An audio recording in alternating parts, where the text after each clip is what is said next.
Afternoon, folks. Hope you're having a good day. Everybody, of course, I've got a lot of things going on privately in my life right now, and so I kind of speak on that because that's what's holding me up, or things that are going on right now. But in the grand scheme, those are blips on the radar, and so people are interested in the teachings. And so let me tell you something. In life, you're going to have people that betray you in the worst ways possible. And the reality of it is, their brokenness is not a reflection of you, first and foremost. So you can't really take it personal. You have to chalk it up. Yeah, it's going to hurt. I'm not going to lie to you. These things hurt. But the reality of it is, it's not a reflection of you. It's not at all. It's their own brokenness, their own weight they carry. And a lot of times, this weight that they carry, you have to understand, this is why it's important to have compassion and forgiveness. Because a lot of this brokenness starts in childhood. And so, a lot of these people, they might have been sexually abused or something like that.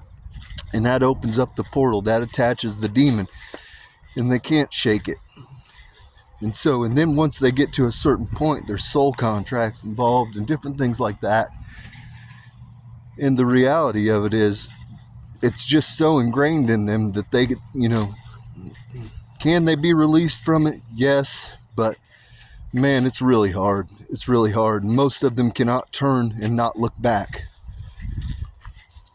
They're attached to the worldly. They're attached to the sin, so they can't walk lightly. They can't turn from it.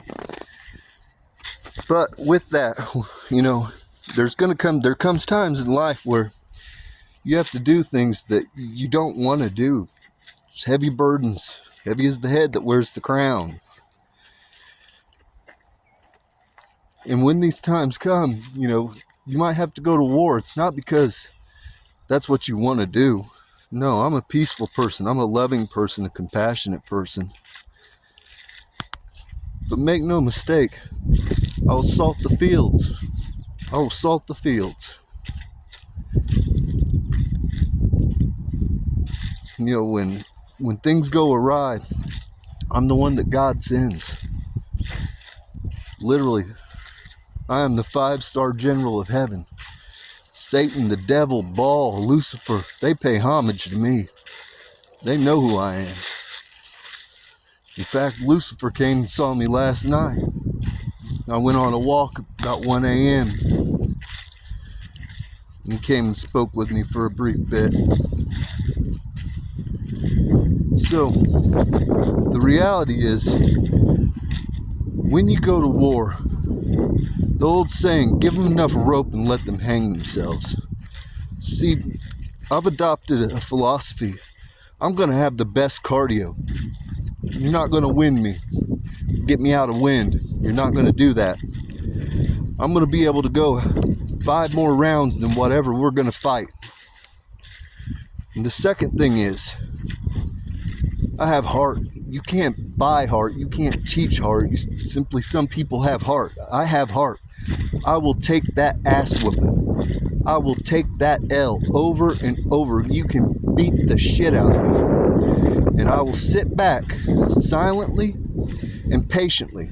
And I will let you think that you have the upper hand. I will sit there and I will let you think that you have victimized me to the nth degree. The first round, you go to the ropes, they're going to unload heavy on you.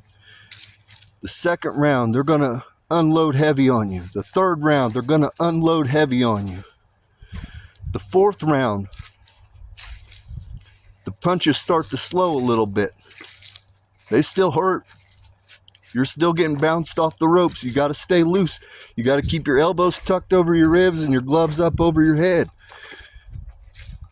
Stay loose and let them bounce you off the ropes.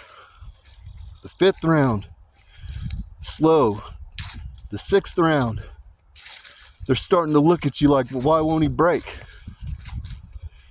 The 7th round, you start to see it in their eyes. They realize that they stepped into the ring with something different. Now you're still getting punished and you're hurting. But then the 7th, the 8th, then the 9th round comes. And in that moment, you will see that their spirit breaks. You can see it in their eyes. You can see it. And they can no longer, they've been punch drunk. They can no longer even hold their gloves up to defend themselves. So when that 10th round bell rings, you've still got cardio to go 7 rounds. And your gloves, your hands, they're not tired. So you come out and you dog walk the shit out of them. You beat them in ways they never even imagined they could be beat, because they can't even defend themselves. That's the moral of the story. Walk softly, walk quietly, carry a big stick.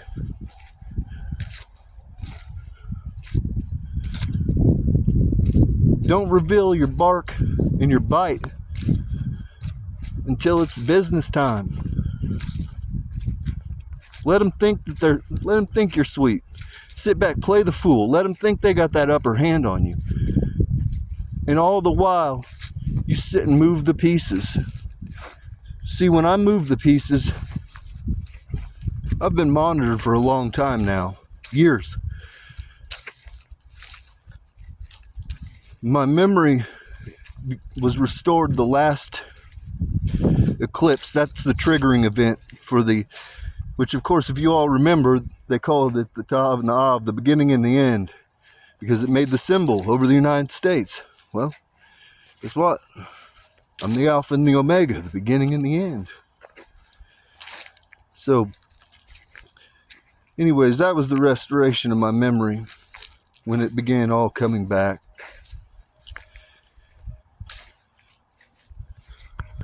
Sorry about that. So anyways, with that, I've been followed by agencies for a while now, and as of lately, I now have a federal detail assigned to me, and the reason is, for one, I'll be running in 2032 for presidency, and I think, they have algorithms and they have all these machines, and they can actually, through computers and algorithms, they can actually plug things in and they can see into the future. And that's what they're doing. And they know who I am. So anyways, with that, I went ahead and to give you an idea of how wicked these people are. Revelation 2 is what I'm dealing with right now. Jezebel's spirit. I was literally home yesterday. Today I had to go and be hooked up to home monitoring. Okay. And it's not for long, but had to be hooked up. It's from a 2012 case with drugs. So anyways, I'm wrapping it up. And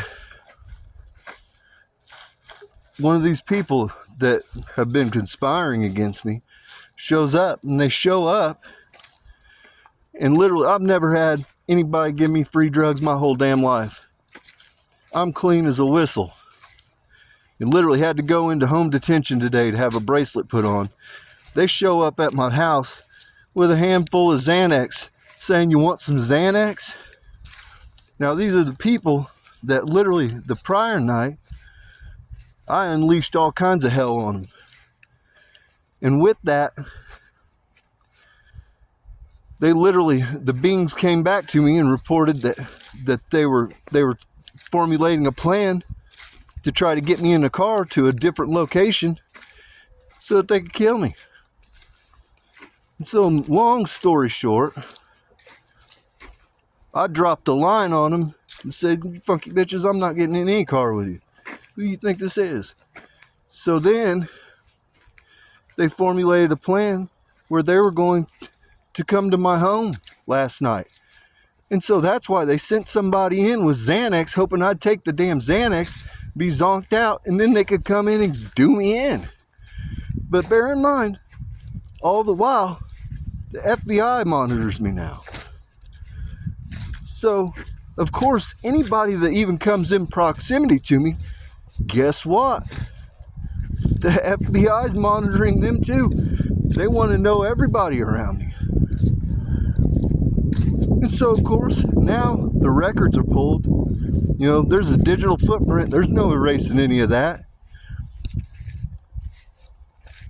That's what happens when you come against the house of God, the house of David. God does not play when it comes to his. He especially does not play when it comes to me. I am the apple of his eye. These people literally were given the rope and they hung themselves with it. I just had to hold out and bounce off the ropes for about 9 rounds. And then I came out swinging. And they are decimated. They are turning on each other. They want to know how I know what I know. They think there's a mole or a rat in the circle. Man, I have beings monitoring each and every one of them 24/7. Every time they light a cigarette, it's an access portal for me to be a bug on the wall. Y'all are messing with something ancient, something you know nothing about. And you thought shit was sweet. And see, God couldn't let me reveal myself. He couldn't. I've been protected for 2,200 years. But he put me, you prayed for me. You prayed for me. You said, give me an honorable person. And God gave you the most honorable person. The most honorable. And what did you do? You shit on him. You robbed him. You brought all kinds of fucking magic against him. And I'm here looking youthful and blessed as ever, walking around the damn compound, enjoying this beautiful weather today. Smiling, talking to my people. You didn't do shit to me. But now, y'all are getting ready to go up against the feds who have a 98% conviction rate. Let me know how that goes. Bet shit's sweet now. Y'all got judges involved. Got lawyers involved in this shit. Got masons involved in it. You got fucking cops involved in this shit. And the damn feds have all the records. They got every bit of it. Got your plans to fucking off me. Yeah, now y'all are worried. What we gonna do? What we gonna do? What you're gonna do is die and shit and rot in prison. That's what the hell you're gonna do. I didn't want that for you. I told y'all to repent. I forgave you. You think I'm worried about that little bit of money you took from me? Fuck out of here. Care about that money? You think you're going to get more money out of me just because you have a child of mine? I'll give every fucking dollar I make away. I don't care about that money. I've never been impressed by money my whole life. What do you think I am? I'd rather give it away. I'd rather flush it down the damn toilet than give it to a fucking degenerate cesspool. That's the truth of the matter.